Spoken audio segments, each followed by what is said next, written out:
Oh, wow. So wait, Ruben? Where's a place I can get a sandwich with mayonnaise right now? I don't know. Anywhere you want to go get It's 10:30 at night. Wawa. I can get mayonnaise. Yes. I'll get mayonnaise on a meatball They don't sub. stop mayo at a certain point. That's not how mayo works at restaurants. They haven't noticed on the front door we would not be serving mayo after 10 p.m. Oh, sorry. It's 8:30. We stopped serving mayo at 8:15. I don't understand all the people who don't like white condiments. So I know a lot of women specifically who don't like white condiments. Oh my gosh. I like mayo. I don't know. Duke's mayo all day. Hey. Duke's.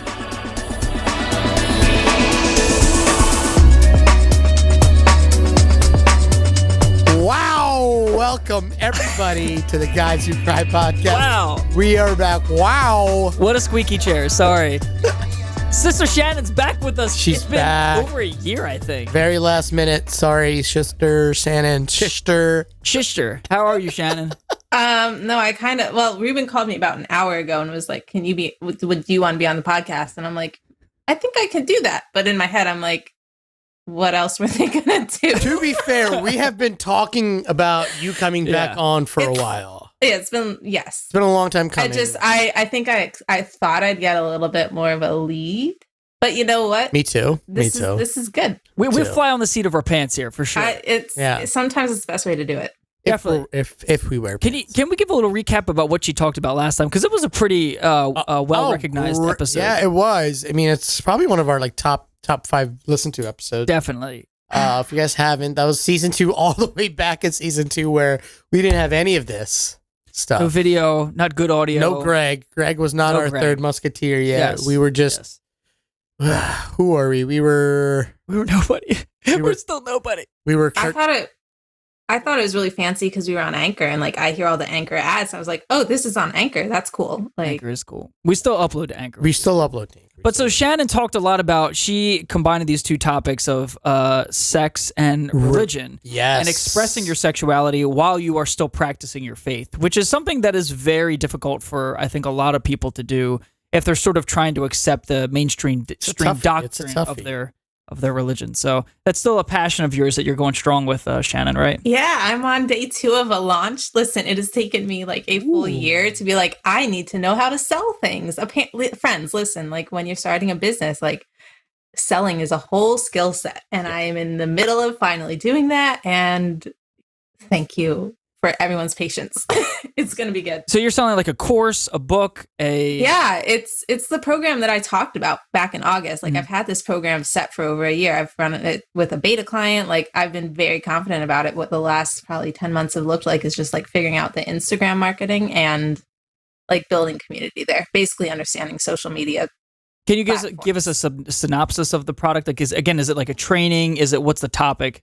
Yeah, so it's 4 months of private coaching one-on-one with me, but it's about like basically dismantling all the Catholic trauma that people raised in Catholicism are walking around with, so we can stop like looking to the external Catholic world to tell us how to relate to God and go back into our bodies because they're good. Which is great. I do feel like a lot of people by default that I know who are still practicing their faith, they have their own interpretation of it. So they're not as easily affected by the doctrine as I think I was, where I really tried to take the theology and sort of the traditional, more conservative versions of the theology as like more literally, trying to really like do the right thing in some ways. But a lot of Christians that I know, Ruben, you probably consider yourself sort of, they live their own experiences, they live their own convictions of their faith instead of maybe being as influenced by the formal doctrine shows. Would you say that, Ruben? Yeah. It's definitely tough, though. Like, that was the last time I was in church, which was a couple weeks ago because of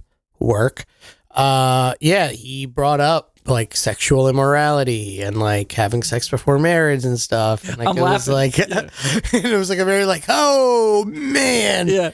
And I was like, this is a hard message for me to get behind. It really is. I went with you to church that week. It's been the first time I'd gone to church in a long time. He was like, "You want to go?" That's the week you went. Yeah, I was like, I've always wanted to go to this particular church, and I remember talking about it last time. Yeah, and so we go, and it's fine. It's what I expect to hear, and then all of a sudden they start talking about sexuality. Of course. So Ruben's right next to me. I just tap him on the knee, like, "Yeah, you better listen, buddy. You better listen." I'm just teasing him. You know what I mean? I need to listen just as much as anybody, but it was just funny. Yeah, I mean, all of the not sex that I. Well, yeah, I know, me too. I'm like, well, I don't know. I'm pretty pure. I could go back to work in the church now. We are definitely incels. Yeah. Oh, man. Let's say we're Put it picky, out okay? there. Let's say we're picky. Let's say that. Picky incels. Anyway. No, but that's cool, Shannon. I'm glad that you are you're trying to monetize your specialty, and so we'll promote that too on the post. Yes, but, people need to go get their money. Awesome. We wanted to talk too about dating. Yes. So Shannon and I had been a couple months ago. We were just talking about the situation she was going through, and it is always good. I say it's always good to have someone of the opposite sex to bounce ideas off of, and about dating and stuff, because it really does help to have kind of a soundboard for these kind of things. Sure. And that's what we were doing. Do you want to share any personal experiences you've had recently, Shannon, that people could learn from? Let's see. I'm thinking about what the conversation was, because we were probably going back and forth about like just things going on. I don't know. Was it in like the beginning of 2022, Ruben? I feel like that was when like things were serious. So I feel like you were seeing somebody in Dayton. Yes. So here's the thing. So I got back on Hinge like in October-ish. Mm-hmm. And I have a very like certainly not. I've been on I've done Bumble. I did Bumble for about a second. I was like, I don't like this. I don't like that it's like on me as the woman to do all the choosing, basically. Yeah. I did not. Was there another one I tried?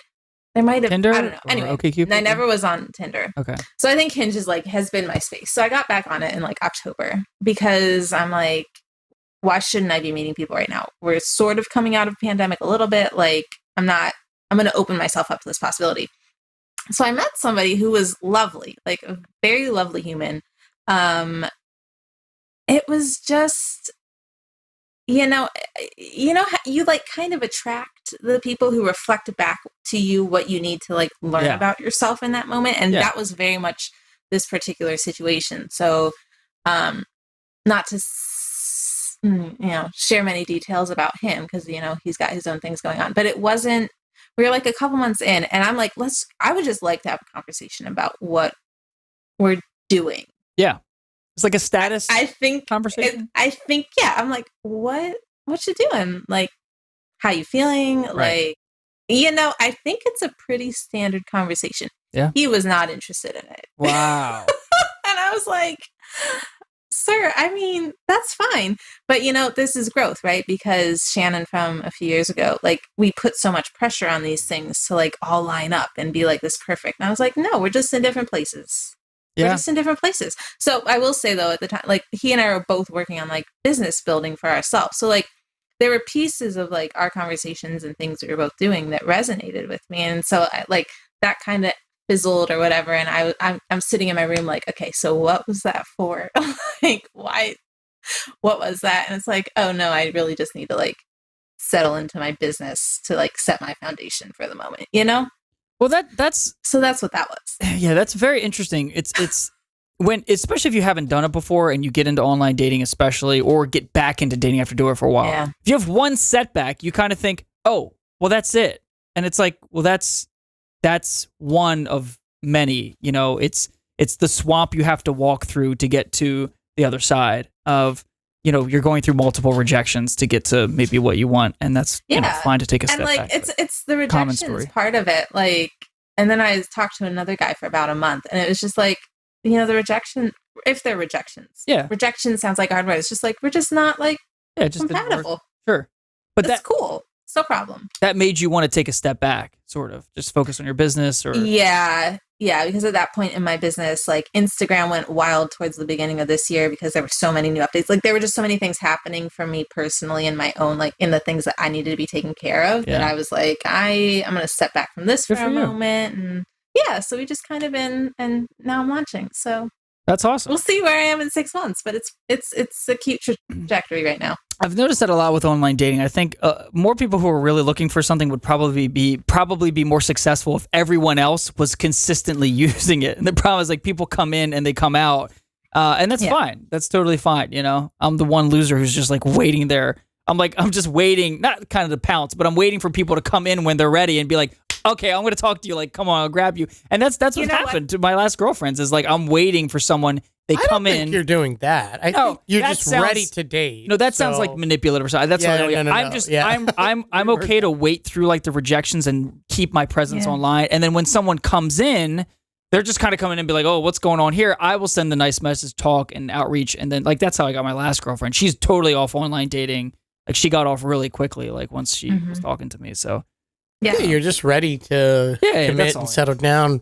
Whereas like I think I am just kind of indifferent. You're consistent though. Yeah, I think Shannon always makes fun of me because she's like, you just have so much going on. And I'm like, yeah, that's definitely part of it. I mean, you know, that's a lot of it. So I think like when I do meet somebody and it just doesn't work out, it's not like, oh no, I lost somebody. It's like, oh, it's cool. It's fine. I have a lot to focus on anyway. So but you know, it's like you always say, if it's the right person. It's the right person. And if it doesn't work out, we're just kind of used to that. That's what we were talking about before too, Shannon. I don't know if you're like this, but where I said, like, do we give up too easily? Where if you meet someone and it doesn't work out, we're like, yeah, okay, it doesn't work out. All right. Like, I'm not going to fight to keep someone. I don't know if you're a fighter, Shannon, when it comes to that kind of stuff. I think there's a time there was a time in my life where I did fight harder. Mm-hmm. But it has to be a copacetic energy exchange. Okay. You know, like it has to be, especially as someone who, like, I can make things happen for that person. I know that. Like, I know that about myself. I've done things that show this to myself. So I'm not trying to prove to anybody else. I'm just like, I know what I'm capable of. Yeah. Who's putting in the effort? Right. And if it's one-sided, it's definitely not fun. Yeah. And so I think where I am right now is like, and I'm not saying like the person I meet needs to have his own business or whatever, but it's just like I make shit happen for myself. Yeah. I'm doing things, so I'm like, someone else has to be doing cool shit. What if someone has a pretty successful like career 9 to 5? Like they're a successful computer programmer, but they work from home. Like it's not glamorous, but they make really good money. They're good at what they do. Yeah. Is that good enough? Not good enough, but is that compatible? If they are passionate about what they're doing, if they create space for the things they enjoy, like it's all about the balance and like prioritizing. For me, like I need someone to prioritize the relationship. Right. That sounds silly to say out loud, but I'm like, no, literally, like prioritize the freaking relationship. Yep. I don't think that's asking too much. Things like that. But, you know, I will say it's funny just thinking about dating apps because I'm not on one at this exact moment. But I'm like, you know what's coming through like my Instagram and stuff right now is like Talkify. Have you guys been getting the Talkify ads? Yeah, TAWAIFY. It's just another dating app, but you do like a profile and... Is it? Have you been on it? Adam? No, I tried to sign up for it, but you fill out like a questionnaire, and it's almost like they have someone. What do they call it? Like almost like a matchmaking. It's almost like a matchmaking. Yeah. So like I know it's like targeted marketing, and Instagram knows my habits, I'm sure. So it's just like, maybe I'm just gonna be like, someone go find me somebody because I'm tired of. I'm like, I might get back on Hinge this year, but I'm also like, I can do a lot with a Hinge profile.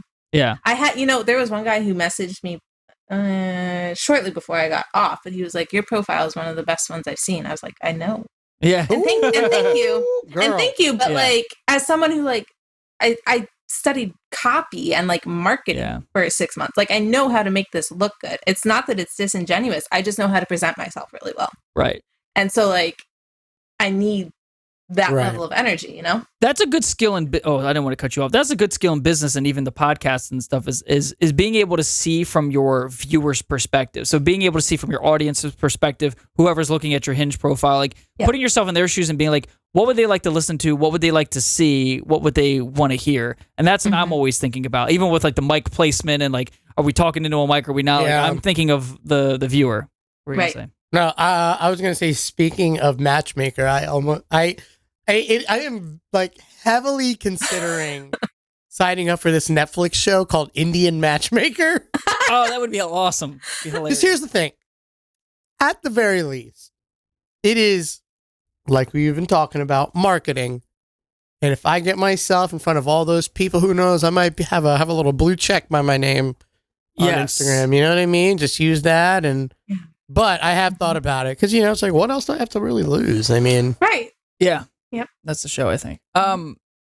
It's because it's a numbers game. You're right. And this is what I read about is like, that's one reason why you use dating apps. You go out, you go to events, you do all these different things. Because like, how can I put myself in front of as many people as possible?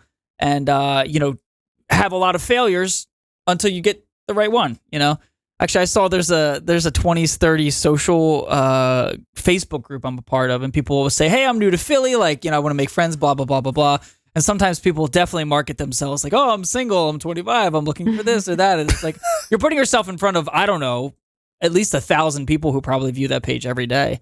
Like, hey, that's not a bad idea. But then you also might look like a creep, so. Are 20-somethings still on Facebook? What's that? It's like it's called 20s and 30s social. It's a Philadelphia group, I think. Okay, this is a separate conversation I'm having. I'm like, I'm 29. I think I'm at the cusp of people who like use Facebook. I'm not sure many 20-year-olds are still on it, but I think it's for all ages. It's purpose built. So like, if you're looking for roommates, even I know a lot of 20-year-olds. Yeah, you know what I mean. Yeah. But they're going to use it. They're not going there to like, scroll. Use it like they would Twitter. I'm going to put my status today. Yeah. I don't do that anymore. Twitter's made a comeback, I feel like, in the last 5 years. Do you use it? Not as much as like Instagram. Instagram is my number one marketing tool. Yeah. That's exactly what I use it for. Twitter, I feel like I have to be too clever. Like I have to think too much. Like, I want to say something that's short and witty and But Twitter's too fast for me. Twitter's too fast. Too fast? Yeah. Dude, meme culture is fast. I remember like, what was it, Sunday? Like Joe Biden fell off his bike at the beach and like literally 4 hours later, like Florida man on Instagram had a shirt already for sale of fall. Yeah. Fall. I was like, man, the internet is so fast. That is pretty funny. Yes. We've talked about that for like comedy, how I feel like doing comedy now is so tough because I feel like every joke has been said before, but you have to be original for sure. But there's always new things to talk about, current events and all that kind of stuff. So yeah. Anyway, I was going to ask you, Shannon, how, if you meet someone that you're dating who has, or you're attracted to, you're interested in, it's in the very initial stages, who has a different religion than you, how much does that matter for you? Does it matter what their spiritual perspective is? Because they could be Catholic and be completely apathetic. Would that jive with you as well? This is the other thing about like, meeting people is like you learn what you need and what you're actually looking for, right? Like it goes against very much this idea of like you find the one person, you're with them forever. I'm like, that's a lot of pressure. I'm not saying it doesn't work, but it's a lot of pressure. It didn't work for me. That's fine. I need the person to be good with themselves and with whatever their religious practice is and not expect me to do what they're doing, but also respect mine. Yes. We need that's what I need. You do like someone who's fairly established, convicted, and interested in whatever it is that they claim to be doing. If it's like passionate about their career. Yeah. Interested in their faith or religion. Again, what if somebody is an atheist or just apathetic? Like, I don't even want to think about religion, like spirituality. Blah. So atheist is one thing. I think it's like, if that's what works for you and that's, and it's about feeling centered, right? So like what I see, I talk about myself as like a sensitive person. Like I pick up on energy. You can feel like the energy in the room or the energy of someone who's like trying to like either one, kind of pull you into what they're doing, or two, just like not super at peace with their particular spot. Right. And so what I need is someone who's like at peace with wherever they are. Yep. And respects me likewise. You know what I mean? Yes. Centered and balance is probably most important rather than, what religion you ascribe to. Yeah. And I think it's part of the, like, we are separate individuals, like who are building a thing together. But that doesn't diminish like that we're separate individuals. It's a balance. It's not an enmeshment. And the mutual respect, obviously. Yeah. What about you, Ruben? It's funny. I used to not care. I mean, I've dated atheists. I've dated all, people all over the spectrum as far as religion goes. But I think as I've gotten older, I think that has become more and more important, that I want to date somebody that is a Christian, that is, shares those same common core values. So for me, it's not a deal breaker though. It's definitely not a deal breaker. The only thing I would ask is one thing I ask, I don't want the person I date to necessarily be a foodie, but I want them to be open to food. It's the same thing. I don't necessarily need you to be all about God, but I need you to at least respect the fact that I do. Yeah. And that I like to go to church, and I need you to at least indulge me and come with me to church, whatever. Right. You don't need to practice it or anything like that, but at least indulge me if I like you enough and you like me enough. And I don't think that would even be an argument if that's someone that I really hit it off with, Yeah, it depends on how accepting the person is. I was really close friends with a woman who was, took her Christian faith very seriously, went to church, was very practicing, and she met a guy online who was just like, hey, look, I grew up Catholic, but I really don't believe any of this stuff when it really comes down to it. And she's like, look, we're such a good match. I don't really care as long as you know that when we have kids, we're going to raise our kids in the church, and you just have to at least go along with it and support it. And he was okay with it. I know a lot of people probably would not be okay with that, but he was like, fine, that's it. I support you, Yeah, and I think that's where, as someone who has a child, right, and just in personal experience, there's one thing when the expectations of the relationship are we're just dating or we're together or but there's another element that gets added when you're having conversations about kids and making sure you are on that same page. Yeah. It's not that it can't be chill after the fact if stuff hits the fan. It's just that this is me talking to myself from 10 years ago, sweet Shannon. Yeah. Listen, my dear. Especially as we get to that. Shannon. I forget how old you are, but if we get to our late 20s, early 30s, mid 30s, you're thinking more long term. I'm not just talking about somebody I'm dating. I'm thinking about maybe somebody I'm having a family with, if that's your vision, for your life. Well, and so I might be at a place where I'm Catholic. Certainly, there's another Catholic somewhere in the world who's also progressive and also, whatever the labels are I might ascribe to myself. I'm just I don't know where those people are. Maybe by speaking it into the universe right now, that'll help the universe be Shannon, these men exist. But in the meantime, I'm just doing what I need to be doing, what feels good for me. And that has to be enough. So, yeah, I'm doing a lot of interesting. So as big of a believer in dating apps as I am, I know I realized I've had to supplement that. So I have found, I'm really thankful through the Meetup app and through meeting one person, then meeting another person through them. I have found some really cool, sort of mixer events, sort of. Yeah. Like that. And I'm really, I don't necessarily expect to meet my soulmate there, but I'm meeting cool people. And then you meet one person, and then you meet another person who invites you to another event and another event. And it's and I'm super extroverted, so I really jive on that energy anyway. But it's really exciting. And I've met people in Philly that live in my own city that I can then invite out to social things and network them with other people. And it's a really exciting time. But no, as someone who I've got my next year of things I want to do. One is once my business stuff is smoother and more I understand it, I'm I need to be meeting people, because here's the thing, my best relationships in my life have happened when I'm in my element doing my thing, and 100%. Other people in similar energy are also doing it because it's already there. Yeah. It's much harder for me on dating apps because it's I can't tell anything about energetic. Yeah. It's hard to show your true self too. Right. But when we're doing the things and you can see people in their element already, that's a great starting place. Ruben said that when you're cooking or you're cooking entertaining for people, you really feel like you're in your element. Oh man. Yeah. I mean, we've talked about that on the podcast before. I think that's the reason why you see so many servers dating cooks. Yeah. It's, the server sees the cook in their element and they're like, oh man, that's hot, and because think of the difference. Okay, think of the picture of this difference. Ruben is at I don't know, the gym or the mall, does a cold approach, goes up to a woman very nicely, says, "Oh, hi, I saw you across the way. My name's Ruben. I just wanted to say hi. I thought you were attractive." And awkward. I would never say that. Right.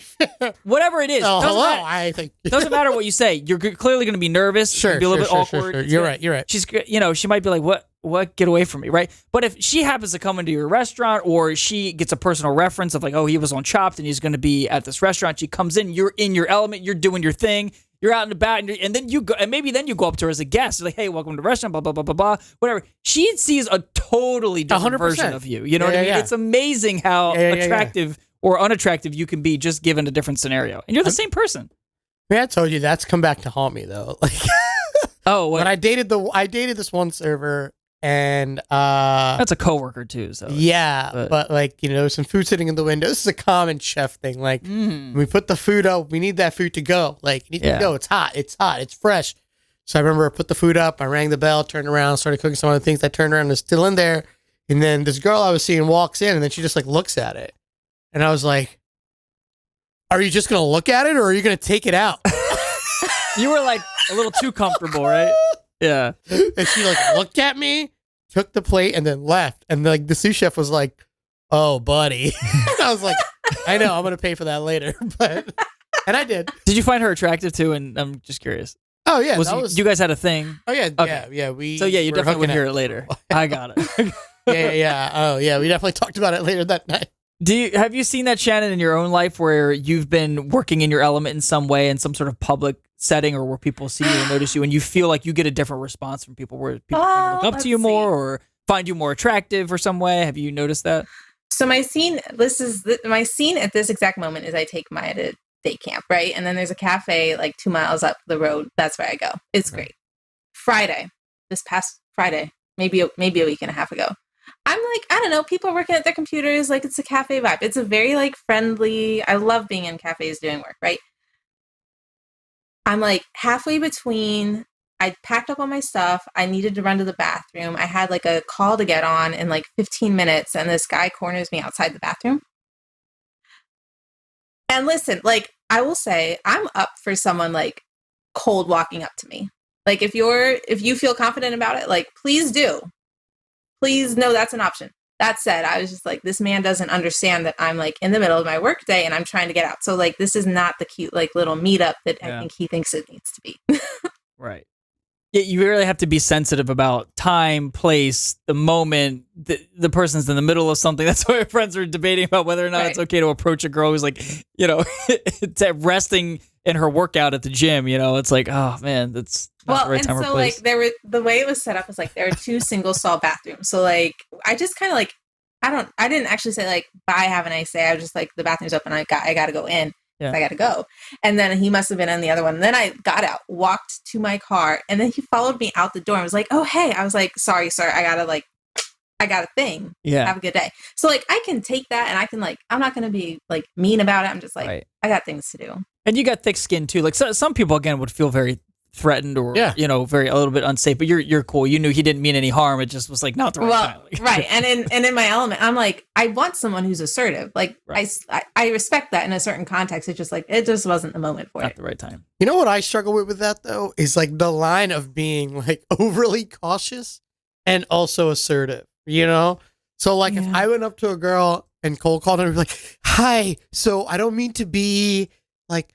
You're a little too dainty, maybe. Yeah. I'm like, "Hey, so, I don't want to be like too forward, but I really think you're attractive. Would really like to like take you out for a drink. If you know, that's totally cool." Saying like, sorry already, every 2 minutes, rejecting myself for them. Listen, you can say no, it's fine. I can just walk away. It's like, whoa, my gosh, right? Give her a chance to speak. Dude. Yeah. There's that too. And you got to kind of like shoot your shot and like let it be whatever it is. Yeah. And, now, I will say, like, I don't know that I've done that. I'm trying to think. I've done it a couple of times, but obviously there's like this socialized difference, right? Like a woman coming on to a man. It's not that I feel more comfortable with it than I think you do, Ruben, because of just like the gender we were socialized in. Yeah. 100%. It's just like why women can get away with so much more than men can, because like men have screwed themselves over because we're terrible people. And so like I can't, Greg's laughing because he knows I'm right. Like like I know one of our friends, she can like put like, oh man, like dirty comments on guys, comments and stuff. I'm like, she can get away with that. Yeah. She's allowed to because she hasn't screwed herself over. Me, I would never say some of the things that she says on a woman's post. Sure. I would never say that on a woman's post, the stuff that she says on a guy's post, right? Yeah. So if a woman came up to me and did that, I would be so flattered. Yeah. Even if it's like a woman that I don't find attractive, I would still like want to be friends with that person. Yeah, I want to you still appreciate that. And I'm sure a lot of women feel that way. Like they appreciate just someone coming up and talking to, especially if they are nice and genuine, What do you think, Shannon? Because I get so I usually don't like cold approach. Oh, I just feel like in a bar.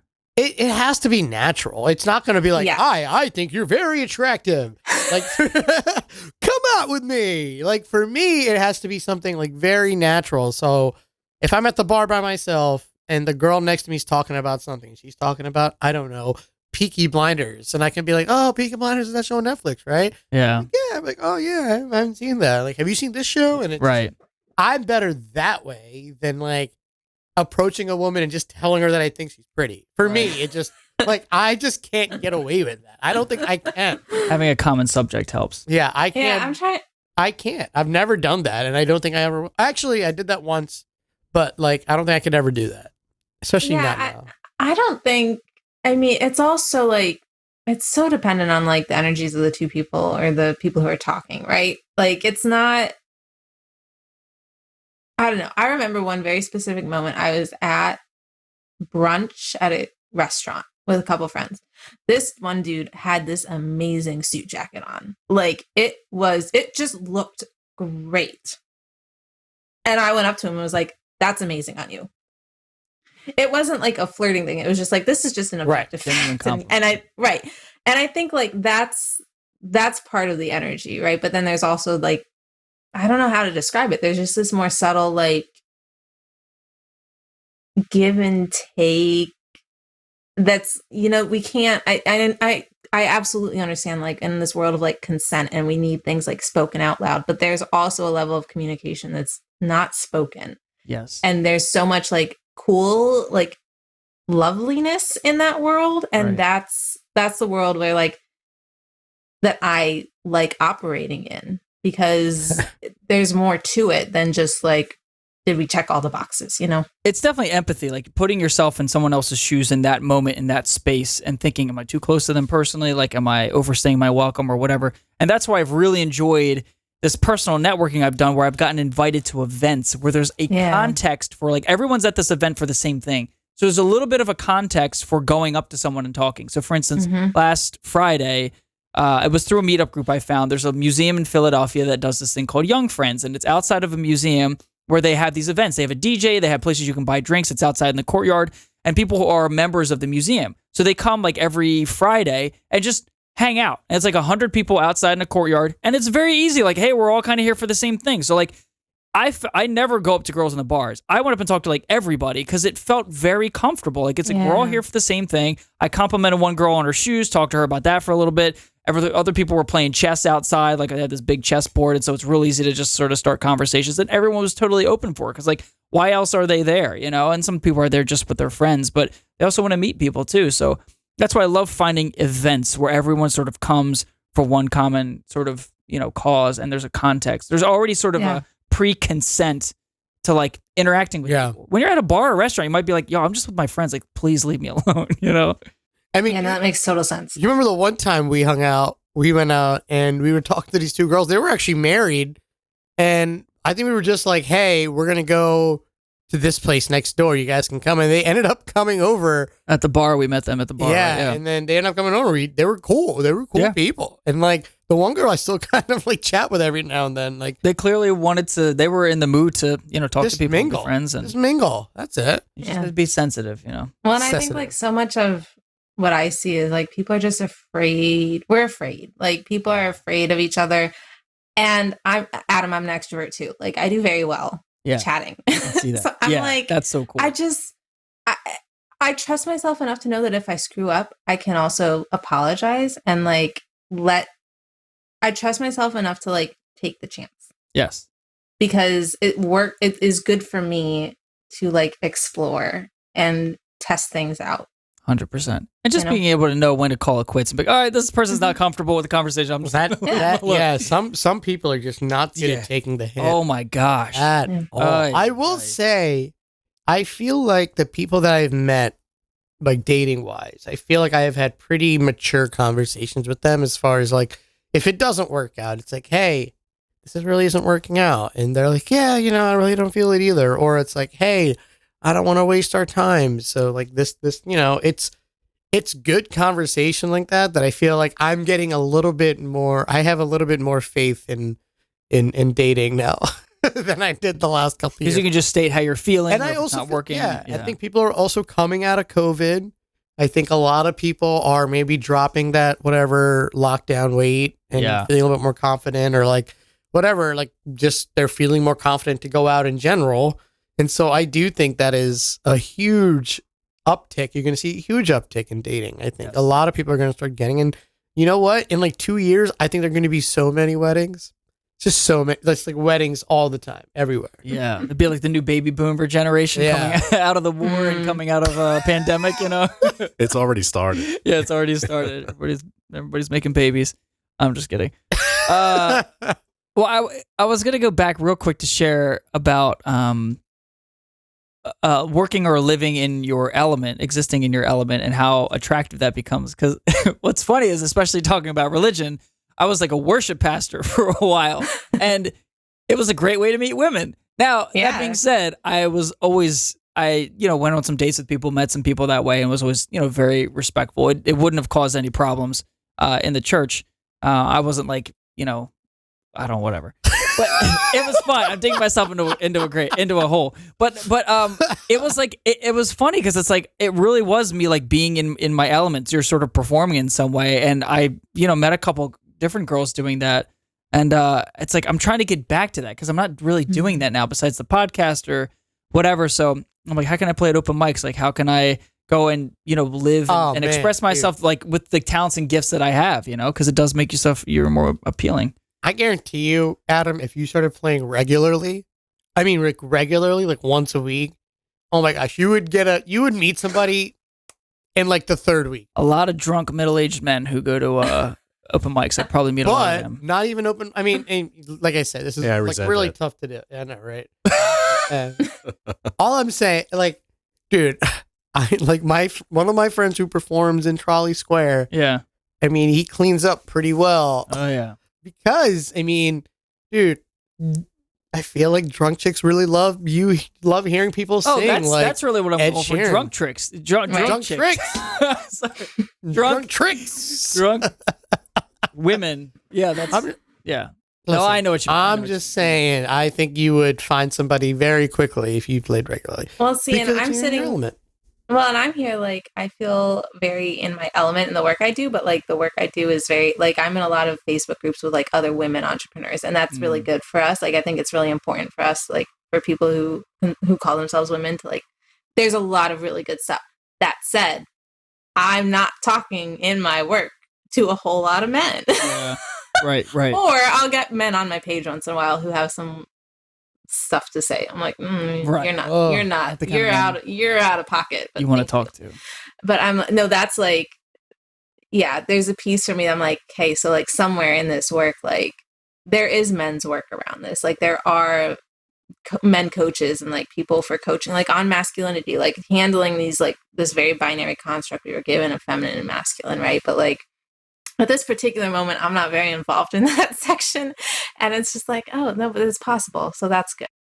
Definitely possible in that realm, I'm sure. Greg, have you ever seen any weird rejections from your DJ booth? Yes. Yeah, back in the day in the city of Wilmo, you kind of just pretend like you didn't see it, even though you did.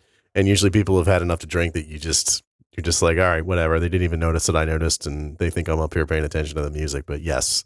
But it helped you too, Greg, right? I guess you could say it helped me. It got you some attention. Not very much. I was like the exception to the rule of DJs. Like, you see guys that like are DJing, they're the social guy. They're DJing because they want to meet women or want to meet other people. And like, it did not work that way for me at all. Like, not even close. Oh, and you got to kind of be wanting it too, I guess, and looking for it. So anyway, let's do, you guys okay if we wrap up with a mental health check? Let's do it. I can go first. My ex messaged me yesterday, and I'm feeling pretty good. Oh, I didn't tell you about that. No, we won't go into it. No, we'll talk about it more after the. It's fine. Yeah, I'm seven right now. I'm fine. Greg. Oh, yeah, I'm about a 7 or an 8. Ooh, from 0 to 10, 10 being the most positive. Shannon. I'm in a very interesting space just with this launch going on. So I think, we go through different like sections of our life that are more or less stable. I feel very stable. I feel like I'm at an 8. Just good. Like waiting to see what happens. Good. Mm-hmm. I guess I'm at like a 7.5. These next couple of weeks are going to be very big. They could be potentially life-changing. So, just very kind of nervous about that. So, but also very excited. So, we can't wait to share too. Yeah. Okay, cool. I was just going to say real quick, yesterday, just for any of the listeners who have days like this to, sympathize with it, I had a really off day yesterday. I was very depressed all day, and I don't actually know why. It was actually before my ex texted me. It had nothing to do with that. And I was just down. Like, it was hard to get out of bed. I took off the last few hours of work, and it was really hard to gauge why that was. But it was almost like I almost felt like I needed a cry to sort of like reset myself. But those days do happen. So if anyone out there is feeling like that today or has felt like that already this week, we do too. And I certainly do. So anyway, well, thank you guys for joining. Shannon, any last words or your Instagram? Can you just remind our viewers what your Instagram is? Oh yeah, sister.Shannon. It's fun. It's a good time over there. Definitely follow that page. Definitely reach out to her. We'll put it in the description below. Ruben, any last words? Chopped? Yeah, I guess by the time this comes out, the finale will have aired. So you guys will find out what happens. You guys can check it out on Amazon Prime. What else? Discovery Plus. Yep. YouTube TV. Awesome. Cool. And follow us on Guys Who Cry Official on Instagram and our YouTube, guyswhocry.com/YouTube. Good? Excellent. Everyone play that music. Have a great week. See you next time and be entertained.